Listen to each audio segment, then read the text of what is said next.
Thank you, Colleen, for that report.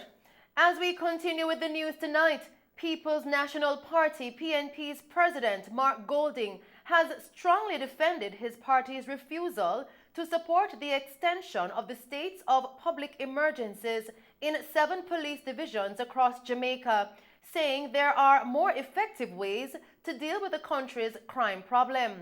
Addressing the party's National Executive Council NEC conference held yesterday at the MONEAGUE College in St. Anne, Mr. Golding said he is satisfied that the PNP did the right thing, while outlining other methods that are available to the government and security forces.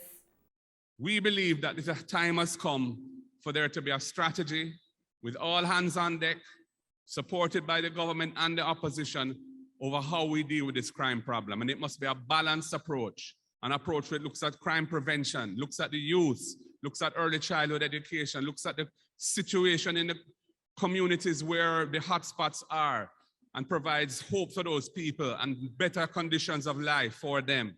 We believe that the necessary law enforcement tools are there already. The possibilities of using curfew, using the DNA Evidence Act that we passed, using cordon and search, and if necessary, using the ZOSO legislation that we supported and helped to improve when it was in Parliament. The JDF and the soldiers can be on the ground in support of the police where necessary, and we're fully behind that wherever it's necessary to do so. But what we cannot do is agree to the continued use of the state of emergency just as a tool to detain people for lengthy periods without charge. Thousands of youths in Jamaica went through that and ended up never being charged. There was no compensation for those youths. Many of them lost their jobs. Comrades, the People's National Party cannot in good conscience support the use of an extreme measure like the state of emergency for purposes for which it was not intended and which is being right now before the court, questioning the correctness of it. So comrades, I'm satisfied that we have done the right thing. And I believe the Jamaican people will respect us for having stood up and done the right thing to protect the rights of the Jamaican people. Mr. Golding said that the PNP empathizes with and is in support of police getting monies owed to them by the government. See the police, rank and file, having to take the government to court to get monies that are owed to them, which the government agreed in 2008 to pay them. Overtime payments which have accrued since then. They are being offered or being asked to accept just 2 years worth of payments, and are being told those 2 years worth of payments will be paid to them over a 6-year period going forward. Comrades, we empathize and support the struggle of the police to get the money that is owing to them. They work hard for the people of Jamaica and they should be paid the money that is due to them. Meanwhile, Mr. Golding explained that the PNP recognizes the importance of the local government elections and the people are ready for the PNP. We recognize the importance of local government elections, first of all, because we are the party that believes in local government. It was our party that put local government in the constitution of the country. It was our party that developed and passed the 3 strategic laws to improve the local government system in the areas of governance, finance, and human resource management. We want to do well in the local government elections because we want to serve the people in the local communities, in the parish council, the municipal councils, and in the city municipality of Portmore, as well as possible to give them what they need in terms of local representation. So comrades, this is an important election for us. If and when we do well, it will give us the momentum going forward that will show Jamaica that the PNP is back, it's powerful and strong, and ready to resume government in this country. All I can say is the people are ready for the People's National Party. They are glad to see us, and all they want to see us is together moving forward in their interests to protect them, which is our mission. And so I intend to continue that road program for as long as the team, led by the General Secretary, require me to do so. And we're seeing the results, comrades, and I'm feeling the energy. And I think the party is moving forward together powerfully. He also took aim at the leading Jamaica Labour Party, adding that the government is riddled with the issue of alleged corruption. We know that this government is really spiraling out of control. Every week, there is a new scandal, scandal after scandal. One minister is like scandal follow him wherever he goes. In national security, there was the used car scandal. And then there was the firearm licensing authority scandal. In mining, there is the cap scandal, where this contract has been given out and renewed with thousands and thousands of US dollars without any proper procurement arrangement, to the point where the Prime Minister has had to move cap from that ministry and put it in another ministry. How long is that going to continue, comrades? We've seen the situation in Jamaica College, where the Minister of Education is pretending she doesn't know the terms of a settlement which involves the government paying, I think it's over $16 million to somebody who is before the court for fraud and who wasn't served as a principal of a school for 5 years.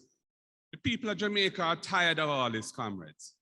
They want proper government that is based in ethics and integrity and that uses public resources in the best interest of the people. And comrades, that is what the People's National Party under my leadership will do for Jamaica. Still making Mello TV news.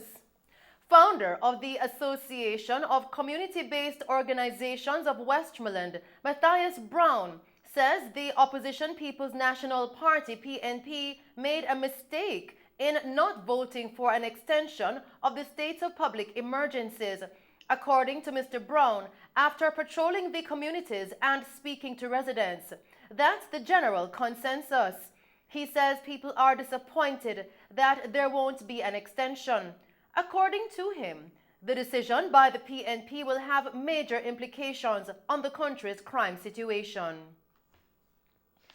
Still tonight, the Jamaica Urban Transit Company, JUTC, has resumed full service following an hour-long strike staged by workers in protest against the alleged abuse of a driver last Friday by the police. Here is Colleen May with the details. The Jamaica Urban Transit Company, JUTC, has resumed full service following an hours-long strike by workers in protest against the alleged abuse of a driver last Friday by the police. JUTC said workers returned to work following a meeting between the company's staff and trade unions and members of the police high command. The workers were protesting the treatment of a driver who was arrested last Friday by the police in downtown Kingston.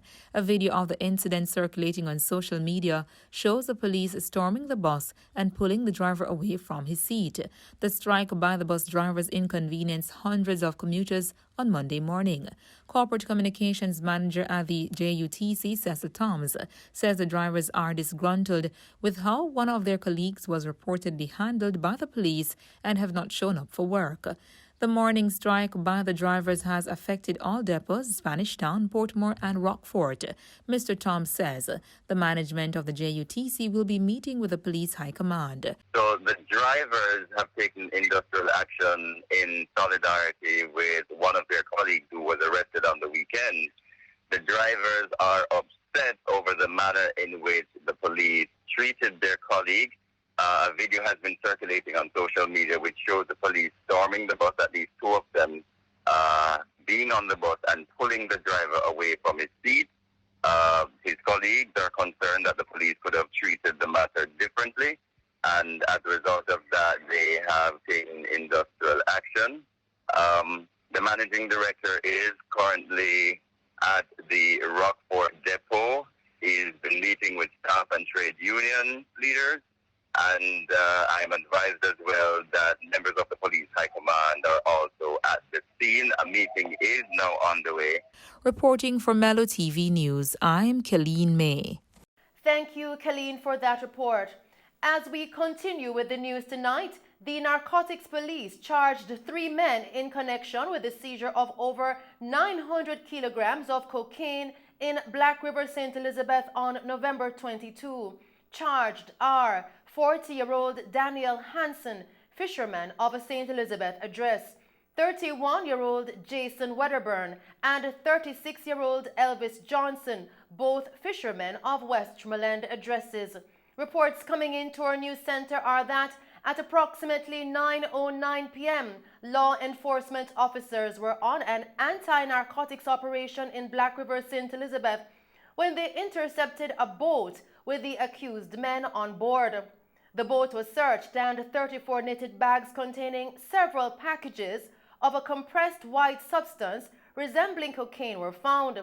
The men and the packages were taken to shore and handed over to the narcotics police.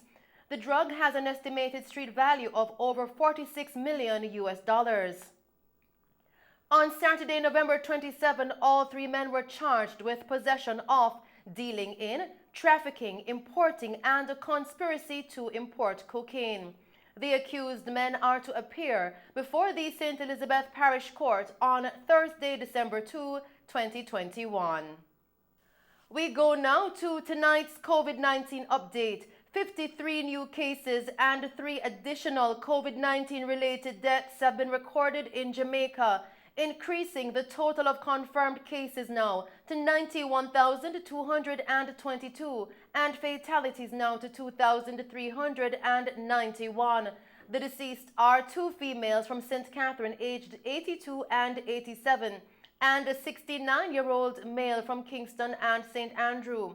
Meanwhile, of the new infections, 34 are women and 19 are men, ranging in age from 1 year to 91 years.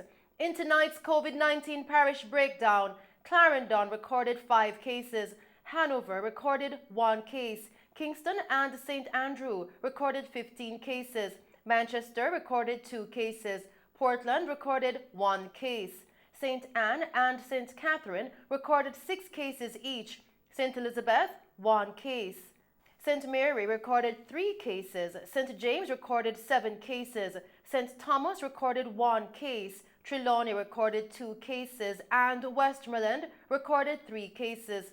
In the meantime, there were 95 additional recoveries, increasing the total of recovered persons now to 62,539.